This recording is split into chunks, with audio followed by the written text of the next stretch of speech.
श्री ब.प. तानाजी पाटील थोटवाडीकर यांचे भव्य प्रवचन आपण या व्हिडिओत बघणार आहोत। असेच नवनवीन व्हिडिओसाठी सबस्क्राइब करा श्री नागेश्वर दुंगा यूट्यूब चॅनलला आणि बघत रहा भक्ती चॅनल।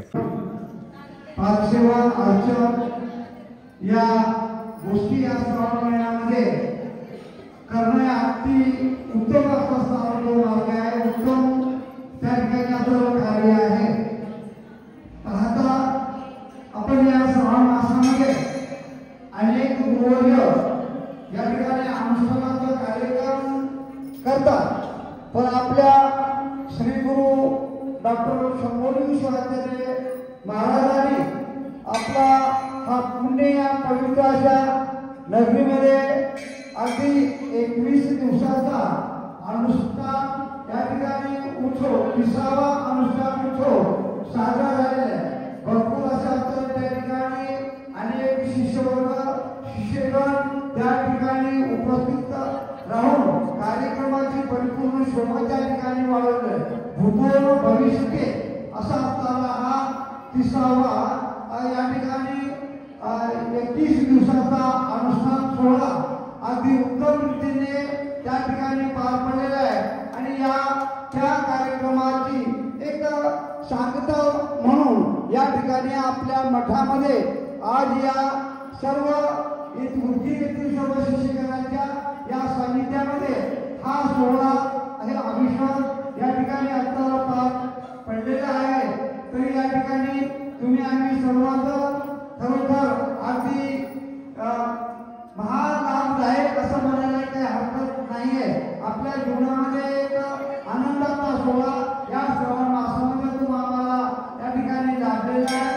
गुरुमाऊलींचं दर्शन या ठिकाणी तुम्हाला घडलेलं आहे। यानंतर लिंग धारणेचा या ठिकाणी कार्यक्रम झाल्यानंतर माऊलींचं या ठिकाणी अमृत उपदेश या ठिकाणी होणार आहे।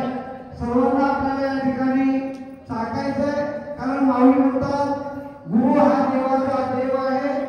गुरु हा निर्गुण निराकार अव्यक्त अशा परमात्म्याचं सगुण रूप म्हणजे गुरुरूप आहे असं माऊली आम्हाला अनेक माध्यमातून सांगतात।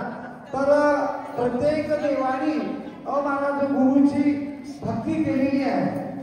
गुरु ब्रह्मा गुरु विष्णू गुरु देव महेश्वर अवताराचा नाव ब्रह्मा विष्णू महेश तेही श्री गुरुजीचे अंश तेही ध्याती श्री गुरुशी आला की श्री गुरुशी नमो नमो। ब्रह्मदेवाने आपल्याला गुरुचं आठवण स्मरण केलेलं आहे। विष्णू परमात्मा आहे त्या ठिकाणी आपल्याला गुरुचं स्मरण केलेलं आहे। महेश म्हणजे महादेव, महादेवाने सुद्धा गुरुचं त्या ठिकाणी स्मरण केलेलं आहे आणि म्हणून त्यासाठी गुरुला काय म्हणतात तो देवाचा देव असा असताना तो गुरु आहे। एवढं अधिकार या ठिकाणी, कारण माऊली आम्हाला बोलून जातात गुरु गोची महादेव गुरु गोची सदाशिव गुरु करता नाही देव म्हणून श्री गुरुशी बहिणी।